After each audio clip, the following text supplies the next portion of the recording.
Salut, je m'appelle Florence Léa-Siri, je suis experte à la lutte au gaspillage alimentaire et de la réduction des déchets et je suis très heureuse de vous présenter mes nouvelles capsules web qui vous aideront possiblement à réduire les surplus dans votre frigo et à développer vos réflexes créatifs en cuisine.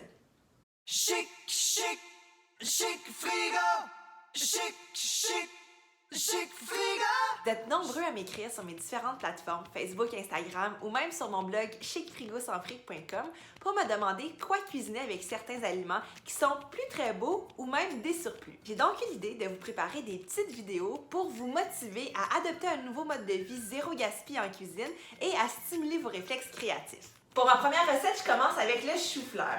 J'avais fait cuire il y a environ une semaine un chou-fleur entier que j'avais fait blanchir dans une casserole d'eau et j'avais cuisiné la moitié. J'ai gardé l'autre moitié et je vous avoue que je la procrastinais en me disant « Bon, je vais faire une autre recette éventuellement » et l'inspiration ne me venait pas. Là, le chou-fleur, ça fait une semaine qu'il est cuit, il commence à sentir. Il n'est pas plus bon, il est simplement moins intéressant à l'odorat. J'ai goûté, il est encore très bon au goût, mais je sais que si je ne le cuisine pas maintenant, si je ne le retransforme pas, je perds d'intérêt en ce chou-fleur-là, malgré qu'il soit encore bon, et je vais le gaspiller. J'ai donc décidé de vous présenter une de mes recettes chouchou, la sauce au beurre au chou-fleur. Ça fait de la sauce à manger pendant quelques jours, mais également, ça se congèle. Si vous cuisinez la moitié d'un chou-fleur, vous allez voir, ça fait beaucoup de sauce. Maintenant, pour les ingrédients, on n'en aura pas besoin de beaucoup. D'un chou-fleur, du lait de coco, du gras de coco, des épices. Moi, j'ai choisi des garam masala pour reproduire ce petit goût de poulet au beurre dont je vous parlais tantôt, et du sel. C'est une recette qui prend vraiment pas beaucoup de temps à faire. À l'aide du robot, vous allez voir, ça va prendre 2 petites minutes. Vous aurez simplement besoin de la réchauffer. D'ailleurs, c'est important, lorsque vous travaillez le chou-fleur, si vous vous rendez compte qu'il est un peu trop vieux, qu'il commence à devenir un peu gélatineux, forcez-vous pas à le manger. La cuisine zéro gaspille, c'est une cuisine d'instinct. Si votre instinct vous dit que c'est pas bon, on le met au compost, puis on est plus vigilant pour la prochaine fois.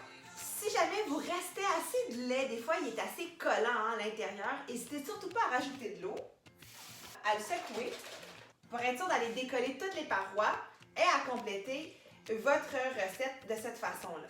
Évidemment, si vous mettez de l'eau ou un autre lait, ça se peut que ça devienne un petit peu moins gras. Le but, c'est de faire une sauce au beurre, donc vous pouvez rajouter un quart gras. Moi, je vais prendre du coco pour ajouter le goût que j'aime tant du coco. Vous auriez pu également reproduire un lait végétal en mettant de l'avoine et de l'eau. Si vous en avez plus, courez surtout pas à l'épicerie, je suis sûre que vous avez une alternative. Ensuite, vous rajoutez un peu de sel et des assaisonnements. Moi, j'achète mes épices entières parce que je cuisine beaucoup avec le Vitamix. Mais si vous aviez fait la même recette sans Vitamix, vous auriez pu la mettre dans une casserole et utiliser un pied mélangeur. Alors là, c'est assez simple, il suffit simplement de le broyer. Voyez-vous la belle texture onctueuse et crémeuse? Et je vais vous le dire là, c'est délicieux. Maintenant que le repas est servi, il me reste juste à faire goûter à ma cobaye du jour, qui est ma nouvelle Corona Cobaye Coloc, mon amie Julie, qui est déménagée chez moi pour lutter contre la solitude durant cette période de confinement. Julie, il est 13h, on écoute le point de presse du premier ministre comme tous les jours. Et tu viens de me dire quelque chose, j'ai dit attends, dis-le à la caméra. Je trouve que la sauce goûte comme le beurre. Il y a vraiment un rappel d'une sauce au beurre. Là. Yeah! Alors voilà, j'espère que cette recette vous a inspiré à manger les légumes qu'on laisse trop souvent moisir dans le frigo. N'hésitez pas à partager la vidéo, à en parler autour de vous et surtout, ne soyez pas gênés de développer vos réflexes créatifs en cuisine. C'est le moment de participer au changement et de s'initier à la cuisine zéro gaspillage.